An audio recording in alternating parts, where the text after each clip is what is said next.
Pokémon nació en Japón como un humilde juego monocromático en 2D para una consola portátil de 8 bits aproximadamente 4 meses antes del lanzamiento de Super Mario 64 y más de un año después de la llegada del PlayStation original. A pesar de lanzarse en medio de un mercado dominado por videojuegos con gráficos en 3D, Pokémon hizo historia con el lanzamiento de Rojo y Verde en Japón, seguidos de Rojo y Azul en el resto del mundo. Las posibilidades parecían infinitas. 151 criaturas por encontrar, capturar y entrenar, una vasta región para explorar, la posibilidad de combatir e intercambiar Pokémon con amigos, entre otras cosas. Pero esto solo era la punta del iceberg, ya que Pokémon tenía mucho más que ofrecer. Un Pokémon secreto, cuyo estatus como Pokémon mítico en el juego se trasladó a la vida real, el Pokémon espejismo Mew. Y cómo olvidar a MissingNo, un glitch que nos permitió obtener recursos prácticamente infinitos para entrenar a nuestros Pokémon favoritos. Como dije al principio, Pokémon se lanzó al comienzo de la era 3D de los videojuegos. Por lo tanto, con el éxito de Rojo y Azul, se esperaba que Pokémon hiciera la transición del 2D al 3D. Y así fue, aunque no de la forma que esperábamos. En lugar de una aventura Pokémon en 3D para Nintendo 64, tuvimos Pokémon Stadium, un juego competitivo donde pudimos ver a nuestros amigos pixeleados completamente renderizados en 3D por primera vez. Jugué incontables horas en los estadios, pero me hubiera gustado explorar también el mundo de Pokémon 64. Creo que ahora entiendo por qué no tuvimos ese tipo de juego en el ahora primitivo Nintendo 64. Esto se debe a que dicha consola no era tan poderosa como para soportar una aventura 3D con tantos Pokémon, cosa que tuvo que esperar hasta Pokémon X y Y. Si una versión 3D de Pokémon Rojo y Azul para el 64 hubiera sido demasiado para un cartucho de 64 megabytes, el problema se habría agravado mucho más a medida que aumentaba el número de Pokémon con las siguientes generaciones. Sin embargo, parece que el GameCube tenía la potencia necesaria para ofrecer un juego principal de Pokémon, pero es posible que la filosofía de Game Freak de mantener los juegos principales en consolas portátiles les impidió desarrollar un juego más ambicioso que Pokémon Colosseum o Pokémon XD, dos spin-offs de la tercera generación. Si bien con Colosseum y XD nos acercamos lo más posible a un juego de Pokémon tradicional, la captura de Pokémon se limitaba a combates contra entrenadores en lugar de encontrarlos en la hierba alta, cuevas oscuras o bajo el agua. Con el lanzamiento del Wii, parecía que Nintendo había dado un paso atrás, ya que Pokémon Battle Revolution tenía lo peor de Colosseum y Stadium. Los juegos de Stadium tenían Pokémon para rentar, pero no una aventura. Colosseum tenía una aventura, pero no Pokémon para rentar. Como sabemos, Battle Revolution no tenía aventura ni Pokémon para rentar, lo que significaba que solo aquellos con un Nintendo DS y un juego de Pokémon de la cuarta generación pudieron disfrutar de lo que ofrecía. A este ritmo, parecía que nunca tendríamos una aventura de Pokémon fuera de una consola portátil. Siendo la segunda consola menos vendida en la historia de Nintendo, era impensable invertir dinero y esfuerzo en un juego de Pokémon complejo para el Wii U, así que Nintendo tuvo que esperar otra generación para finalmente lanzar un juego de Pokémon tradicional en una consola híbrida. Mientras tanto, Pokémon X y Y para el 3DS fueron los primeros juegos principales de la saga en 3D y lograron una transición fluida a la tercera dimensión. Si bien el juego ha sido criticado por ser demasiado fácil, por la falta de contenido postjuego y por rivales poco memorables entre otras cosas, finalmente pudimos capturar Pokémon en 3D, personalizar a nuestro protagonista y acceder al Player Search System, considerado universalmente el mejor sistema online de la franquicia. Algunos jugadores, sin embargo, han criticado la transición de 2D a 3D principalmente porque los colores de la mayoría de los Pokémon se ven apagados, mientras que Pokémon como Blastoise o Gyarados eran de un azul intenso en generaciones anteriores, a partir de X y Y se ven pálidos, y lo mismo ocurre con muchos de los modelos de Pokémon en 3D en comparación con sus contrapartes en 2D. Pero el color no era el único problema con los modelos en 3D. Basta con ver el sprite de Mewtwo en Pokémon Esmeralda, por ejemplo. Podemos ver a Mewtwo extendiendo su brazo de forma amenazante, una pose que no cambia durante toda la batalla y que demuestra el poder y la personalidad de este Pokémon legendario. Por otro lado, el modelo 3D de Mewtwo se muestra menos intimidante en mi opinión, incluso al adoptar su pose antes de atacar. A pesar de esto, veremos más adelante que estos son solo inconvenientes menores en comparación con los grandes problemas que enfrenta Pokémon actualmente. La última entrega de Pokémon para Nintendo 3DS fue Pokémon Ultra Sol y Ultra Luna, y también fue la última vez que pudimos usar todos los Pokémon disponibles en la Pokédex nacional, ya que con el lanzamiento de Espada y Escudo nos encontramos con uno de los aspectos más controversiales de Pokémon, el Dexit.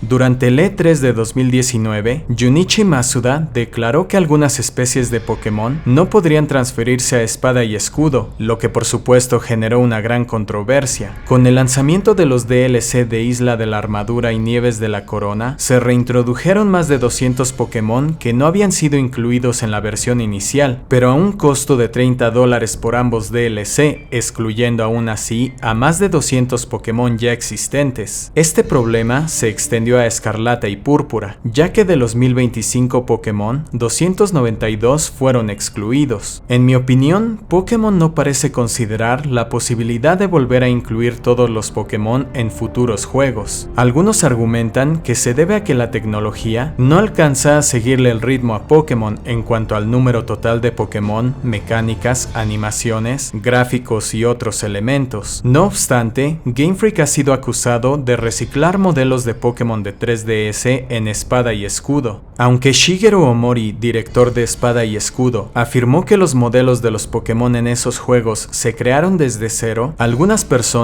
dicen haber descubierto evidencia de que los modelos se reciclaron de Sol y Luna casi al 100%. De ser cierto, esto sugeriría que Game Freak no está limitando el contenido de sus juegos más recientes por problemas de hardware o memoria, sino por sus apretados tiempos de desarrollo, o en el peor de los casos, porque asumen que la mayoría de los fans de Pokémon comprarán cualquier juego que lancen, independientemente de su calidad. En comparación con Escarlata y Púrpura, Pokémon Viento y Ola lucen muy superiores en cuanto a gráficos y exploración, ya que parece que podremos explorar cada rincón de la región, incluyendo secciones bajo el agua, como en Pokémon Rubí, Zafiro y Esmeralda. Sin embargo, quedan algunas preguntas en el aire. ¿Cuántos Pokémon nuevos se introducirán? ¿Estarán disponibles todos los Pokémon desde la primera generación hasta la actual? Si no, ¿cuántos Pokémon estarán disponibles? ¿Podremos finalmente explorar el interior de más edificios y casas que en Escarlata, Púrpura y Leyenda ZA? Déjenme saber si están de acuerdo con lo que voy a decir, pero creo que si Pokémon Viento y Ola arrastran los mismos problemas que los juegos recientes de Pokémon, Game Freak tendrá que cambiar la fórmula, y a eso quería llegar. Es lógico que los juegos en 3D tengan un mayor nivel de complejidad en cuanto a programación, por lo que si los plazos de lanzamiento son el principal problema de Game Freak, ¿por qué no volver a lo básico? No me refiero exactamente a volver a los gráficos de Game Boy, sino simplemente regresar a la segunda dimensión. Aunque los juegos en 3D son el estándar hoy en día, existen juegos indie modernos en 2D con excelentes reseñas. Es verdad que el 3D les da a los desarrolladores más libertad para expresar su creatividad, pero si el 3D limita la esencia de la franquicia, ¿por qué seguir apostando por el 3D si no están dispuestos a hacerlo como se debe? Los fans de la franquicia han logrado hazañas increíbles creando juegos como Pokémon Unbound, considerado el mejor hack ROM en 2D de Pokémon jamás creado. Pokémon Unbound es un hack ROM de rojo fuego ambientado en la región de Borrios, lugar que 3000 años antes de los eventos de X y Y entró en guerra con la región de Kalos. El juego incluye a todos los Pokémon de la primera a la octava generación, mecánicas de la octava generación, niveles de dificultad fácil, difícil, experto y locura, personalización de personajes, eventos diarios, minijuegos, un frente de batalla, nueva partida más, randomizers y muchos otros elementos que según muchos lo convierten en la experiencia definitiva de Pokémon en 2D. Si Skelly, el desarrollador de Pokémon Unbound, fue capaz de lograr algo así, ¿por qué no lo haría Game Freak con un presupuesto prácticamente ilimitado? Como dije antes, si el tiempo es realmente el problema, creo que Game Freak debería pensar seriamente en volver al 2D por las siguientes razones. Número 1, no habría Dexit.